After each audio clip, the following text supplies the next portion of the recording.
Vítam vás v ďalšej mini recenzie Tacticality. V nasledujúcej dobe sa budeme venovať produktom Higmicro. Budeme sa snažiť natáčať také užívateľské recenzie priamo z terénu. Tak zároveň týmto by som vám chcel predstaviť môjho bratranca Lojza, ktorý mi pomáha testovať tieto produkty a zauča ma do tajov poľovníctva. Takže Lojzo, čo si myslíš? Chcel by si takúto vec vyskúšať na lov? Vyskúšame všetko, veľmi radi, z dôvodu toho, aby sme vedeli. Takže prečo ne? Je to kombinácia, tuším, že? No. Na to som zvedavý, čo to bude, jak to bude. A takisto som zvedavý vlastne aj na to, že jak to bude celé fungovať, na koľko metrov, či to bude pravda. Lebo také čísla, čo tam spomínaš, no uvidím, som zvedavý na to.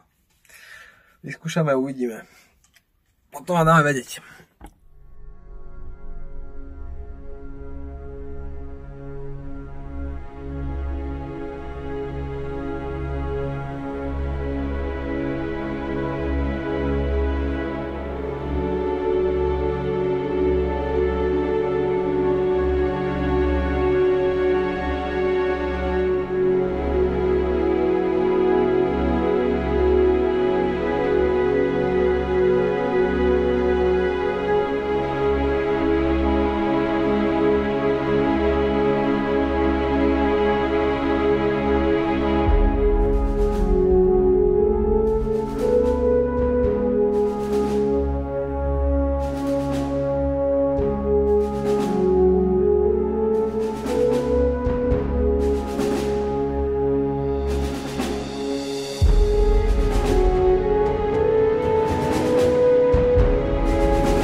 No, tak po 3 týždňoch skúšania tejto parádnej hračky sme ju celkom dosť dobre otestovali.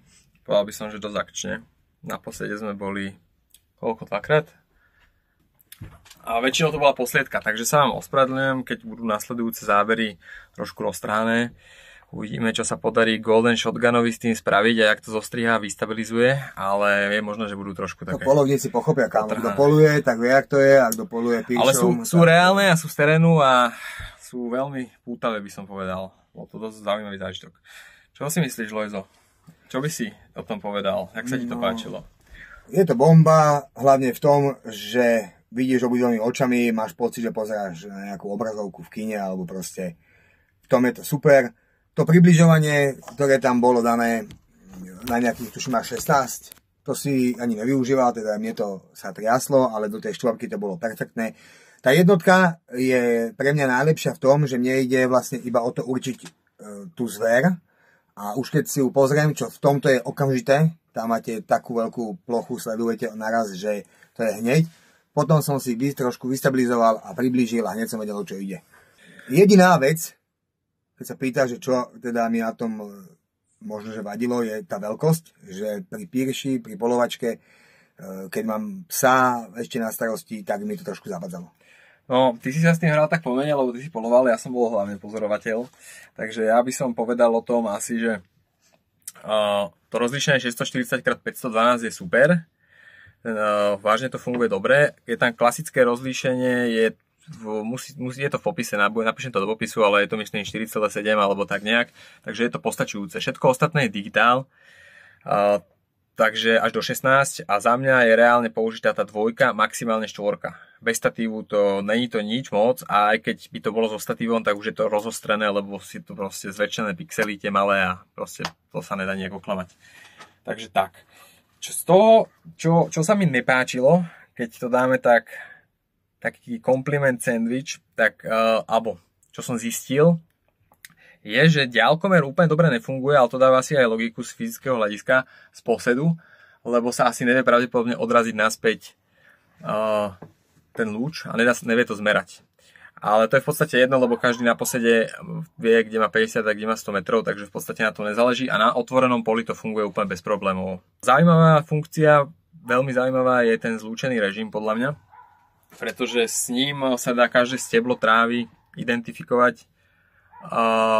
Je vidieť tak, jak v termovízii není vždy úplne vidieť, respektíve to treba aj preostrovať, aby ste videli prekažky bližšie a ďalej. Treba sa s tým hrať a v tom zlúčenom režime je to vidieť naozaj super. Tento sme používali hlavne pri určovaní trofejovej zvery.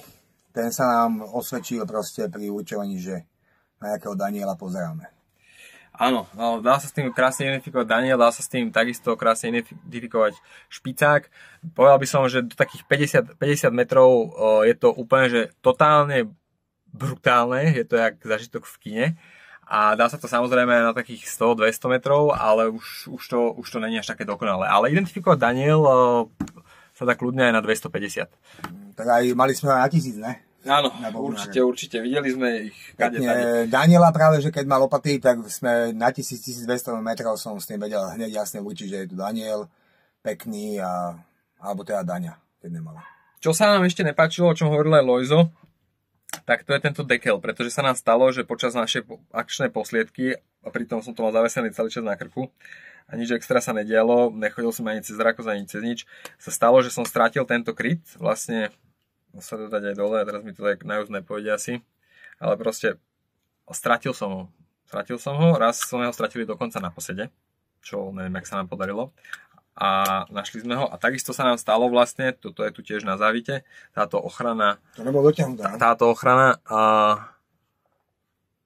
kde sa vlastne pozerá, tak to je na závite vnútornom a tam nám to proste vypadlo a som to stratil a museli sme sa vrácať asi, ja neviem, 200 metrov po ceste a našli sme to našťastie. Čo to je asi taká vec, ktorú by som vážne vytkol. Potom ďalšia vec, ktorá mňa akože veľmi tak keby ma dostala, pretože som sa snažil natáčať záber, keď išiel Lojzo strieľať a namiesto toho, aby som začal natáčať, tak sa mi vypla sa mi vlastne termovízia, pretože tuto sú tlačítka vypínania a natáčania hneď vedľa seba a tým pádom sa mi to stalo a vlastne sa dostanete do režimu, kde sa vám to ukazuje 3, 2, 1 a iba bezmocne pozeráte, nedá sa to prerušiť, jak sa vám vypína termovízia a potom zase čakáte, kým sa vám zapne. Ale zase musím uznať, že keby som sa s tým hral asi dlhšie ako 3 týždne, tak by som si na to zvykol a stávalo by sa mi to menej. Ale aj tak by som to asi umiestnil niekam inam. Takže toto je to, čo sa mne na tej termovízii nepáči. Čo sa mi na nej páči, sú tie zlúčené režimy a krásne sa tam dajú prepínať tie módy a keď si nejste úplne istí, keď je takto teplo, ako je teraz.